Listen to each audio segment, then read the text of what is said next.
because you got to hear what Jay Glazer said about Jimmy Garoppolo and the 49ers. Here you go. There's buzz out there that Jimmy Garoppolo could have played in the NFC Championship game. No, but so it's not that. Like, they were hoping kind of more for the Super Bowl, but even so, he wouldn't have been able to do everything. Kind of would have been able to do a little bit more than Purdy was able to do at the NFC Championship game. But they were hoping he was going to be able to be, and there was maybe the emergency third. That was Jay Glazer at Super Bowl Media Day. They were hoping he could be there as an emergency quarterback in Philadelphia. He kind of went really quick. Can I hear his sound one more? I'm like, because I was trying to pay attention. He was going very fast there. All right. Here you go. Yeah, give it to me one more time. Huh. There's buzz out there that Jimmy Garoppolo could have played in the NFC Championship game. No, but so it's not that. Like, they were hoping kind of more for the Super Bowl, but even so, he wouldn't have been able to do everything. Kind of would have been able to do a little bit more than Purdy was able to do at the NFC Championship game. But they were hoping he was going to be able to be, and there was maybe the emergency third. You mean throw the ball because Purdy couldn't throw the ball after he got injured? Is that? I guess that's what he's insinuating. Or was he confusing Purdy with Josh Johnson? No, he was not. He was basically saying Purdy. He said Purdy could have done a little more than Purdy. Prior to the injury. Right. That's the assumed part. So Tim Kawakami, who's going to join us live in studio tomorrow from 8 to 9, and we'll get more into this. He got asked a question in his mailbag. Kyle is almost borderline hostile when he talks about Jimmy G. This is a question from Joshua. Okay. Frankly, it seems weird, especially considering how much the Niners win with him at quarterback. What's his beef with number 10? So Kawakami goes on to write and says, there's no doubt even among Shanahan's other short and sharp answers in that presser, his brisk shutdown of any scenario that could lead to Garoppolo returning to the 49ers this offseason was an attention getter. And to me, the fact that Lynch didn't immediately jump in with a more diplomatic response only underlined the possibility that something had gone a bit askew in this long and complicated saga. Well, I checked around the team and discovered, yes, the relationship between Garoppolo and Shanahan seems to have gone a bit south in the days or weeks leading up to the NFC title game loss in Philadelphia. I don't know if there was a specific blow-up or conversation that led to this. I don't know what the main issue was. We know that Garoppolo won a lot of games in the 6 seasons and partially bailed them out this season by agreeing to come back after believing he was going to get traded or cut. If I was to make a knowledgeable guess, I say that the mood was always a little questionable this season between Garoppolo and Shanahan, and they've never been especially close, even while they were winning. That's from Kawakami. There's a lot more here about this situation. Lubman and I were talking yesterday, and Lubman was like, I don't blame Jimmy. Why would Jimmy want to come back and, risk getting hurt going into free agency? And I'm saying to myself, I'm telling Lubman, if Jimmy could have played in that game, or if he could have suited up, and he didn't, if I'm a player around the league, I would not want to play with Jimmy Garoppolo. After seeing Mahomes? After seeing Mahomes. After seeing Jalen Hurts. After seeing Lane Johnson. I mean, Mahomes' ankle was so bad. He was screaming on the sidelines after Chad Henne delivered a 98-yard drive, longest Kansas City drive in playoff history, and he had to get back out there. Lane Johnson was playing with a torn abdomen? Abdominal muscle or something? Abductor of some sort, groin, yeah. He can't move. I know. He's out there playing. He looked great. Groin injury, yeah. Vontae, can you meet me in the middle here? I see both sides of this. I refuse to be outraged because I don't think it's fair for me to sit here and say, you should suit up, you should play, you should do X, Y, and Z. That's up to him. To Sam's point, a part of me feels I get where Garoppolo's coming from. If that's true, if we're taking it on face value, if I'm him, hey, I'm not 100% right. You're not going to blame me for some loss. I can only play. I can't really help you. I mean, he's limited physically to begin with. Limited with a foot injury, and you could, hurt yourself again and then go into another offseason where you have to have another surgery. I get that point. But I also see Shanahan's side. I am not going to get outraged over this. We lost, guys. Right. We lost. Yeah, I'd love to have Jimmy Garoppolo suited up. He wasn't. We lost. So I hate to break it to everybody, but sometimes you just got to swallow it. Well, Kawakami later on writes and says, I don't know if any of this directly led to Shanahan's abrupt answer about Garoppolo and that presser, but before that, Garoppolo bypassing the media during the locker room cleanout day last week.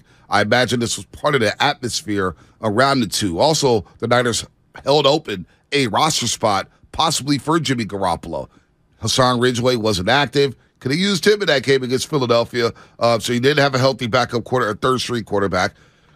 And Kawakami kind of says it's the perfect way perfect weird way to end this extended high-low Garoppolo era with the 49ers? I don't know. My thing is this. They did I wanna argue move about on. injuries, too, in 2020, didn't they? What's that? I said, didn't they argue about Exactly. injuries? They thought Garoppolo could have came back with the ankle injury. Yes. And he didn't. And he milked it, sat out. They were disappointed in that. We will move on for Jimmy Garoppolo. But if this nugget is true, that maybe he was like, you know what? I'm going to just remain healthy. I'm not going to come back. That's a punk move. And now I go back to Martellus Bennett, where he called him BITCH, by punking out in the Patriots game, and poor Jacoby Brissett had to play in that game. Like, I'm honest to God. George Kittle, Fred Warner Jr., Deebo Samuel, Trent Williams, Jake Brendel, Kyle Juszczyk, Christian McCaffrey, Drake Greenlaw, Jimmy Ward, all these guys who went out there and busted their ass, Nick Bosa, and a Jimmy. I'm not outraged right now, but if there's any validity to the situation that Jimmy could have at least suited up and he could have played, then you know what? He doesn't ever need to come back to the Bay Area. He never needs to get honored here in San Francisco because that's a punk move. It's the NFC title game. I watched Phillip Rivers give his ACL for the Chargers for a shot to go to the Super Bowl. If this guy was healthy enough to suit up and he was like, "No, I'm good because of free agency," man, that's a punk move, dude. That's a punk move. You're selling out your teammates. I don't think if that's the case. Yeah. Okay. You're dealing with a lot of assumptions, and I'm not saying that you're wrong in terms of feeling that way. And as a teammate, I might feel similar, but at the same time, I think it's really hard for me to take it the next step further. Jimmy deliberately didn't want to play in this game, and that sabotage. Who would have thought we got to Jimmy Garoppolo if he was your emergency third quarterback? The fact that we got there, I feel like this is unfair running Jimmy over with the bus one more time. Like, come on, guys. Like, the Jimmy era's over. I mean, we keep thinking it's over, but it's over. Let's move on. We lost. Brock went down. Johnson went down. All right? Like, stop looking for people to blame. No, nobody's looking for people to blame. No, stop blaming Shanahan. Stop blaming Tyler Kroft. We got our ass kicked. It's over. They got their ass kicked. But the fact is, if he could have played in the NFC title game, but we sat there and watched Josh freaking Johnson while Kittle's trying to block his ass off, while Juwan Jennings is missing blocks left and right, but he's playing his ass off. And you got to care, like, the images don't make me happy. I'm not going to lie to you. All the images of Jimmy Garoppolo smiling down 21-7 and then 28-7, I don't like that. I know I played sports. You played sports. Yeah. I was a sore loser. Okay. My team's getting their ass kicked. Ain't no smiles coming out of my face. But what about, okay, so what's your feeling then on Lamar Jackson if you're a Raven fan? Do you feel the same way? Little text. Yeah, absolutely. If I was a Raven fan. But I get it, though. That's a different situation. Lamar Jackson's played at an MVP level. They've given him no wide receivers. I think it's very similar. No wide receivers. No, but I think it's very similar. And similar. he's going for a contract, So's and his Jimmy. knee is jacked up. So's Jimmy. I believe Lamar Jackson, if he was able to play, he would play. He would play. God, I think he's a different quarterback. He's going to be put in harm's way a lot more than Jimmy Garoppolo.